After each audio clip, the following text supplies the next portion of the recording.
নমস্কার বন্ধুরা, ডলি রন্ধনশালায় সবাইকে স্বাগত। আর আজকে তোমাদের সাথে শেয়ার করব দারুণ একটা আলু দিয়ে চিকেনের পাতলা ঝোল রেসিপি।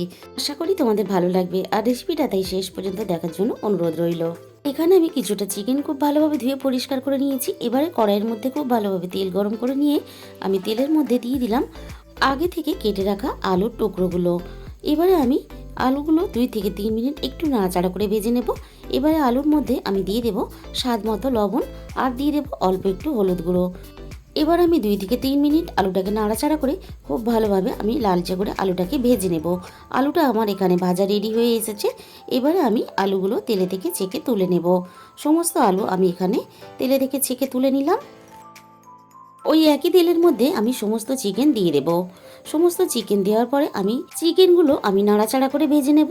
আর দেখো, চিকেনটা ভাজার সাথে সাথে কিন্তু কালারটা অনেকটা চেঞ্জ হয়ে এসেছে।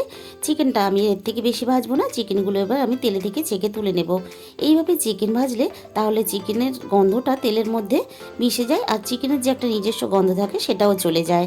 এবারে ওই একই তেলের মধ্যে দিয়ে দিলাম 2 তেজপাতা আর দিয়ে দিলাম মাঝারি সাইজে 2 পেঁয়াজ কুচি। পেঁয়াজগুলো একটু নাড়াচাড়া করে একটু নরম করে ভেজে নেব। পেঁয়াজগুলো এইভাবে ভাজা হতে থাক, আমি ভেজে রাখা চিকেনটা রেডি করে নেব। এখানে আমি ভেজে রাখা চিকেনের মধ্যে দিয়ে দিলাম স্বাদ মতো লবণ আর দিয়ে দিলাম 2 চামচ পরিমাণ টক দই, দিয়ে দিলাম স্বাদ মতো ঝালের গুঁড়ো আর দিয়ে দিলাম কালারের জন্য 1/2 চামচ কাশ্মীরি লঙ্কার গুঁড়ো, আর আমি এখানে দিয়ে দিলাম 1.5 চামচের মতো ধনে গুঁড়ো, আর একই সাথে দিয়ে দিলাম 1/2 চামচ পরিমাণ গরম মশলার গুঁড়ো। এবারে আমি সমস্ত কিছু উপকরণের সাথে চিকেনটা হাত দিয়ে মেখে রেডি করে নেব। ভালোভাবে আমি চিকেনটা মেখে রেডি করে নিলাম।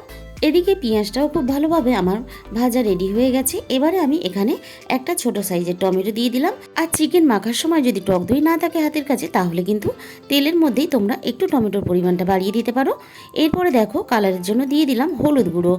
হলুদটা আমরা সবসময় জানি তেলের মধ্যে দিলে কালারটা খুব সুন্দর হয় তরকারির। এবারে আমি দেখো মেখে রাখা চিকেনটা দিয়ে দিলাম। মশলার সাথে চিকেনটা আমি একটু নাড়াচাড়া করে দেবো, তা না হলে মশলাটা তলা থেকে লেগে যেতে পারে।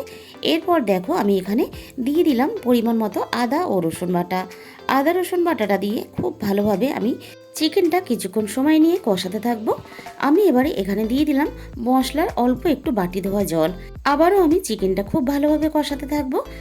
চিকেন থেকে সুন্দরভাবে তেল ছাড়তে শুরু করে দিয়েছে। আমি এই পর্যায়ে ভেজে রাখা আলুগুলো দিয়ে দিলাম। চিকেনের সাথে আমি আলুটা কয়েক সেকেন্ড নাড়াচাড়া করে আরও একটু কষিয়ে নিলাম। খুব ভালোভাবে একটু নাড়াচাড়া করে কষিয়ে নেওয়ার পরে আমি এখানে সিদ্ধ হওয়ার জন্য প্রয়োজন মতো জল দিয়ে দিলাম।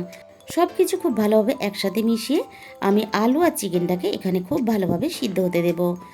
আলু আর চিকেনটা খুব ভালোভাবে সিদ্ধ হয়ে গেছে। আর এই পদ্ধতিতে তোমরা একবার আলু দিয়ে চিকেনের পাতলা ঝোল বানিয়ে খেয়ে দেখো, এর স্বাদটা কিন্তু অনেকটাই আলাদা হয়। সব শেষে অল্প একটু ধনেপাতাও আমি এখানে দিয়ে দিলাম।